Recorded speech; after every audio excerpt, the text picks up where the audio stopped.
લીધે વાત છે કે જો અમેરિકાથી બેઠો બેઠો કોઈ વ્યક્તિ છે એ ટૂંકમાં આપણે પૈસા આપી શકતો હોય, આ પૈસાનું જે દાન છે ને એ એવી કઈક જગ્યાએ વાપરવું છે. આપણે 18 વર્ષ ઉપર નો થાય તો તને ન આપે પેમેન્ટ, 18 વર્ષ ઉપર દેવું પડે. તું નાનો છે હજી. લગ્ન કરીએ આવો. વરાજના બાપાને ઘડિયાળ તૂટી ગઈ છે, તમારે નવી ઘડિયાળની શોપિંગ કરવા જવાની છે. આમાં ફ્રૂટ છે તમારા બધાના માટે ખાવા માટે રેડી. હેલો યુટ્યુબ ફેમિલી, કેમ છો? મજામાં છો કે તમે લોકો મજામાં જશો? પહેલાં તો બધાને જય દ્વારકાધી, જય મગર, રાધે રાધે. ફરી એક નવા બ્લોગની શરૂઆત કરી દીધી. નાહી ધોઈ ફ્રેશ થઈ ગયા છે ને જવું છે ગાંડીગીરની માલિપા. પણ એ પહેલાં ટૂંકમાં મારા પાડોમાં લગ્ન પર લખાય છે આજે, એટલે એની ખુશી મને બહુ છે. કારણ કે મારા પાડોમાં પરણી જાય એટલે એનાથી વિશેષ ખુશી શું હોય?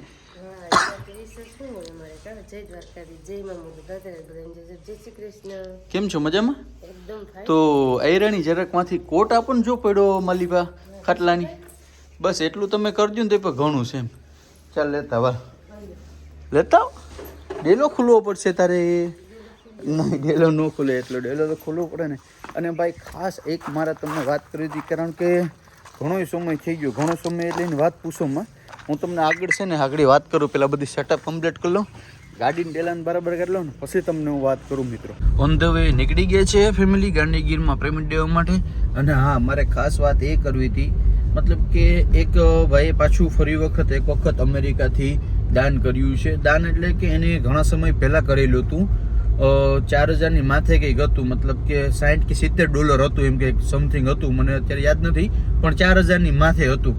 હવે અમે બે ભાઈઓએ એવું નક્કી કર્યું હતું કે આ પૈસાનું જે દાન છે ને એ એવી કંઈક જગ્યાએ વાપરવું છે આપણે, મતલબ કે જ્યાં ખરેખર એની જરૂર હોય, બરાબર.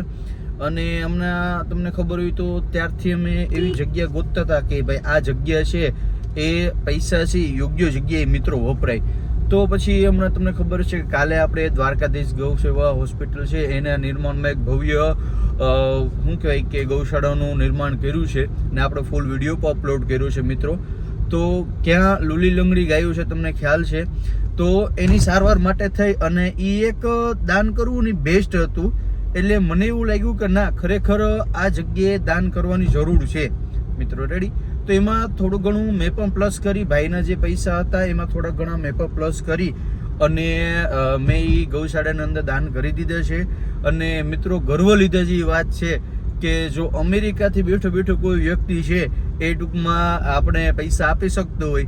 અને પહેલાં પણ જ્યારે અમે નાગબાઈનો વિડીયો મૂક્યો હતો ત્યારે એ વ્યક્તિ એક પણ વાર વિચાર્યું નહોતું કે, મતલબ અમે કોઈથી મળ્યા નથી, બરાબર, ખાલી બસ આ યુટ્યુબના માધ્યમથી ભેગા છે. અને એ ભાઈએ ટૂંકમાં મારી ઉપર એટલો ટ્રસ્ટ મૂક્યો કે ભાઈ એક જ્યારે મને 10,000 રૂપિયા નાખી દીધા અને એને એવું પણ ન વિચાર્યું કે ભાઈ દેહે કે નહીં, પાછો હિસાબ માંગ્યો કે નહીં. પણ મિત્રો કહેવાય છે ને કે ભાઈ દાતારી છે ને એ અંદરથી હોવી જોઈએ. તમારે આગળ 1 કરોડ રૂપિયા પડ્યા પણ એમાંથી 100 રૂપિયા પર દેવા કે ને એ પણ અઘરી વસ્તુ છે મિત્રો. ભગવાને તમને ઘણું દીધું છે પણ એ બધી દાતારી છે ને એ બધી અલગ વસ્તુ. બાકી એ પણ કંઈ એવડું મોટી હસ્તી નથી, બિચારો સામાન્ય વ્યક્તિ છે. પણ અમેરિકાની માલી પર બેઠો બેઠો જે દાન કરતો હોય, ભલે ફૂલની તો ફૂલની પાકડી, એને જે આપ્યું એ શું કહેવાય કે ધન્યવાદને પાત્ર છે. અને બહુ મજા આવી, મને પણ આનંદ છો, ગર્વ લીધી જેવી વાત છે કે ભાઈ અમેરિકાથી આપણને દાન આવે છે. અને હું પણ એક ખુશી અનુભવું છું કે મારા વિડીયો જોઈએ અને મારા વિડીયોના માધ્યમથી એને મારી પર ટ્રસ્ટ મૂક્યો છે અને મને પણ સેવા કરવાનો મોકો આપ્યો છે. તો એ બદલ ભાઈ તમારો આભાર. એ ભાઈનું નામ કે મને નામ પણ ખબર નથી, કે એ ભાઈનો ફોટો કઈ રીતના છે એ પણ મને ખબર નથી. બસ મિત્રો, તો આ એક વાત હતી. અને શું કહેવાય કે આપણે બધા માટે ગર્વ લે જેવી વાત છે કે જો અમેરિકાથી પણ બેઠા બેઠા આપણા લોકો છે ને દાન કરે. યાર શું કહેવાય, બહુ મોટી વાત કહેવાય આપણા માટે. તો બસ ફેમિલી, હવે આપણે સીધા જઈએ ગીરની અંદર અને પેલું આપણું જે કામ છે પેમેન્ટનું એ પતાવી લઈએ. પછી પાડોમાં લગ્ન લખાય છે તો ક્યાં પર થોડીક વાર જવું પડશે. તો ચાલો લેટ્સ સી જઈએ ગીરમાં. કંઈ નહીં, કાર્ડ લઈને બેઠા. કાનભાઈનું કાર્ડ પહેલાં નાખ્યું ને એટલે કાનભાઈનું કાર્ડ પહેલાં નાખ્યું ને એટલે મશીન હાલતું નથી. કાનભાઈ આમ કેમ કરો તમે યાર? અનલકી માણસ છે તમે એમ. તમારે નિવેદ જવારવું પડે કાનભાઈ, એમનું ન થાય. આ બધી જો કાર્ડ વાટ જોઈને, કારણ કે મશીનમાં નેટવર્ક ન થતું, કાર્ડનો જો થપ્પો લાગી ગયો. આ છે ને ઓલો ટોલ નાકા ભાઈ જાય ને એનો છોકરો છે. આ જો ક્યાં કાર્ડ તારું? 18 વર્ષ ઉપર નો છે તો તને ન આપે પેમેન્ટ. 18 વર્ષ ઉપર દેવું પડે. તું નાનો છે હજી. તારા બાપાને મોકલ જા. હે ટોલ ના કઈ ગયા રૂપિયા આપ્યા તમને ભાઈ? 20,000 રૂપિયા આપ્યા ભાઈ. ભાઈ તમે સાક્ષીમાં ને? હે 20,000 રૂપિયા આપ્યા કારણ કે ભાઈ મશીન હાલતું નથી ને એટલે 20,000 રૂપિયા આપ્યા તમને. રેડી? કાલે પેમેન્ટ એટલા ઓછા આવશે. રેડી ભાઈ? 20,000 રૂપિયા આને આપ્યા છે. મશીન હાલતું નથી ફેમિલી. ખબર નહીં યાર નેટવર્ક નો કઈ ઇશ્યુ છે. બરાબર? નહીં ખોટી વાત સાચી વાત છે. નેટવર્ક નો ઇશ્યુ છે. હાલો તો હવે ફેમિલી જાય છે ત્યાં ઘરે. જય દ્વારકાધી, જય માં મોગલ, રાધે રાધે, બધાની જાજાથી જય શ્રી કૃષ્ણ. કેમ છો રમીમાં? મજામાં? મજામાં એકદમ. પાડોમાં લગ્ન કરીએ આવો. તો ભાઈ હું છે ને વહી ગયો તો થોડોક બહાર, કારણ કે ઘેરે આવ્યો ને હું 9:30-10 વાગ્યો તો ઘરે ઓલરેડી પૂગી ગયો. છોકરાને સ્કૂલે મૂકવાનું થઈ ગયું હતું અને પછી ભાઈ સાહેબનો ફોન આવ્યો બેંકેથી. અર્જન્ટમાં મારે ત્યાં જવું પડ્યું. એટલે ભૂકા બોલી ગયા. આખો દી ટાઈમ જ ન મળ્યો. તમે કહેતા કે અમે મને પગે કેમ નથી લાગ્યા પરેશભાઈ? ઓલરેડી એ મોર્નિંગનું કામ હતું એ પતી ગયું છે. બરાબર? એટલે કે ઉપાધિ જેવું છે ને. બાકી ઘણા સબસ્ક્રાઈબર છે ને નાની નાની વાતને નોટિસ કરતા હોય છે મિત્રોનો. અત્યારે મારે ફરી પાછું જવાનું છે વેરાવળ, કારણ કે મારા પાડોશમાં લગ્ન લખાઈ ગયા છે અને બાલુભાઈને વરરાજાના બાપાને ઘડિયાળ તૂટી ગઈ છે તો મારે નવી ઘડિયાળની શોપિંગ કરવા જવાની છે.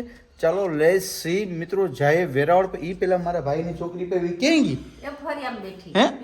રમે ક્યાં? વળી ચાનડીઓ આવી. તો એને પણ મૂકવા જવાનું છે. જેને આજ છે ને બપોરે લેતા આવ્યો તો આને મૂકવા જ આવી જેનું ને ઓલી ક્યાં હતેણી જો? ક્યાં હતેણી જો? ક્યાં હતેણી? ક્યાં ગઈ? ક્યાં અન્નુને જોઈ કોઈ? એ માલા હલા ન્યા છે આ તો. હાલો એકવાર કઈ બસ બસ બસ બસ કે ભાઈ કે મજામાં ને? કે હમણાં હું લગ્નમાં વ્યસ્ત છે કે હમણાં હું લગ્નમાં જાઉં બધીમાં લાડવા ખાવા એટલે થોડાક દી વિડીયોમાં ઓછી આવું કે મારી મેરે એવડો ટાઈમ ન હોય કે ટાઈમ ન હોય એટલો. કા હાલો જેનું ભાગવું ને. હાલો તો હાલો હોય તો હોય છે ને. હાલો હા બોલ. હાલો દીકરા તો હાલો જાવ ને. હાલો તું જેનીને મૂકતા હું ને થોડું ઘણું કામ છે પતાવતો કઈ રોકાવ જાવું હોત ને પછી રેની માઈ પછી હાંજને કે મમ્મી પપ્પા કરે. કાં દીકરા ક્યાં જાવું? બાયપાસ જાવું કે ક્યાં જાવું?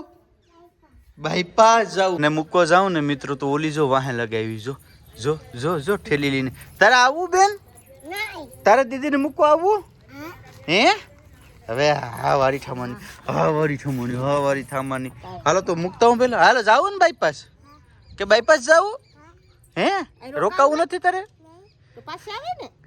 કેદી આવી? કે બે દી પછી? બા કે બે દી પછી પપ્પા ભેરી તો હાલો મૂકતા હાલો પેલા. બાલુભાઈ સોરી યાર લગન લખાઈ ગયા. હું કામમાં તો ભૂગી નહીં ગયો. બરાબર? હવે છે ને બાલુભાઈ માટે આવી ઘડિયાળ લઈ જાય મારે. આમ દિવાલ ઘડિયાળ એટલે કઈ ઘટે જ ને બાલુભાઈ. આમ હાથમાં હોય તો મોટી આખી આમ સાચે સોટાડ દેવી ઘડિયાળ. ટાઈમ ને બધી કમ્પ્લીટલી દેખાય એમ. પણ કઈ વાંધો નહીં. હું છે ને ભાઈ બધી વિધિ પતી ગઈ હતી પછી જોતો મોડો જોતો પણ જોતો ખરો બાલુભાઈ. આવ્યો તો ખરો. બરાબર ને? હાલો તો કઈ વાંધો નહીં. હવે છે ને થોડું ઘણું લેવાનું છે. ઘડિયાળ બાલુભાઈને લેવાની હતી, ઘડિયાળ લઈ લીધી. હવે જવાનું છે. ભૂંગરા બટેટા મંગાવ્યા ને બાલુભાઈને રાઈડ ફાટી જવાની છે. તીખું બહુ છે હો ભાઈ. નહીં હાલે ને તમારે? નહીં ભાઈ इसके लिए एक दाबेली बनाओ बालूभाई के लिए. રેડી બાલુભાઈ? તમારા માટે દાબેલી બનાવી દઈએ. હાલો ફેમિલી તમારે પણ બધાને નાસ્તો કરવો હોય તો. બાલુભાઈ મીઠી દાબેલી ખાધી તો ધવાડા નીકળી ગયા તો. કેમ એમ છું?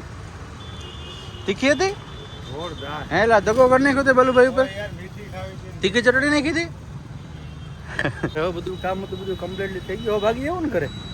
ચાલો ફેમિલી હવે જાય ઘરે અને મળીએ આપણે ઘરે જઈને. જમવાની તૈયારી થતી લાગે. લો તો પછી આમાં ફ્રૂટ છે તમારા બધાના માટે ખાવા માટે. Ready guys? સાયકલ મૂકીને જમવાનું થઈ ગયું. મૂકી દે ફુગાન બધું મૂકી દે. હાલો અત્યારે ફ્રીજમાં પાણી મને ખબર નહીં મેટકી ભરીને ફ્રીઝરમાં મૂકે ને પછી બરફ થાય ને પછી ખાયો માનતી નથી ઉખેડીને બરફ ખાય જોઈ. હે એવું કરે? હા જોઈ મેટકી પડી હજી. હા શું બોલી એવું કરે? પછી તાવ આવી છે તો પછી કોણ લઈ જાય દવાખાને તને? કાન દુખે રડે પછી માનતી નથી મારું પણ માનતી નથી જોઈ. હાલો રમીમાં જમી લેવું કે? હાલો ઓલી ક્યાં ગઈ? રાધાડી ક્યાં ગઈ? લસા પાડોમાં લગન છે ને. હેલા પણ ભાઈ પાડોમાં લગન એટલે વાત પૂછો મોટ. ન્યા ભાગી ગઈ બોલ ગીત ગાવાય ને એવો હરખ છે ગીત ગાવાનો. આપણે ખાઈને જવાનું છે. હાલો હાલો જલ્દી. હાલો તો ભાઈ જમવાનું થઈ ગયું રેડી. હાલો ફેમિલી જમી લઈએ ને હવે પાળોમાં જવાનું છે હાલના ગીત ગાવા. તો આ બ્લોગને આપણે અહીંયા એન્ડ કરી દઈએ. મળીશું ફરી એક નવા બ્લોગ સાથે. જય દ્વારકાધીશ, જય મા મોગલ, રાધે રાધે, બાય બાય.